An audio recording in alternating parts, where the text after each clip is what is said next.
Hi and welcome to the launch of the all-new E-Class here in Melbourne. I'm Pete Hackett from the Mercedes-Benz driving events team, and helping us this week from the Research and Development Department at Mercedes-Benz in Germany is our very special guest, Jochen Hub. Jochen, welcome.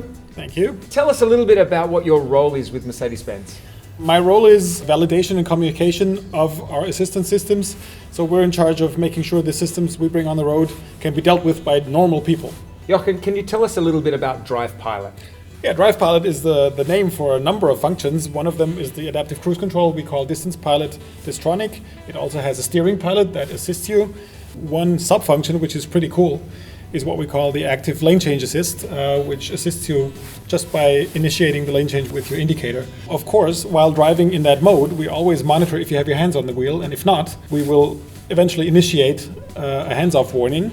And if you don't react to that, eventually we will even stop the car because you might have had a medical issue. Can you explain Parking Pilot for us? Parking Pilot is our next step towards automated parking. So when you drive by parking spaces, you just press a button and the car looks for parking spaces. You then choose one, and then the car actually does everything for you while you're just sitting there and watching it. It changes gears, it accelerates, it brakes until it's right in that spot.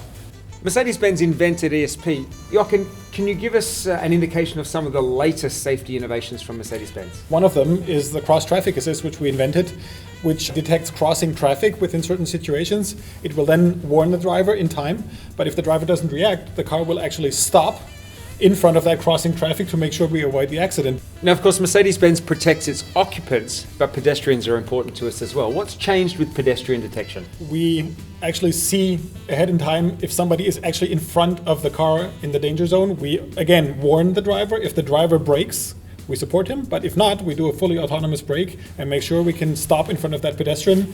On top of that, we have what we call evasive steering assist. So we support the driver in that swerving maneuver by assisting the swerving itself and then also straightening out the vehicle in the next lane so people don't fly off the road. The new E-Class introduced a world first with congestion emergency braking function. How does this work and when would you use it? Well, imagine you were driving up to a traffic jam and you hadn't paid attention with up to 100 kilometers an hour. Now we can detect that situation, initiate an emergency braking right away, and stop that car dead at the end of the traffic jam without ever hitting the last car. Thanks for your time. Thanks for inviting me. What an amazing car, the all-new E-Class.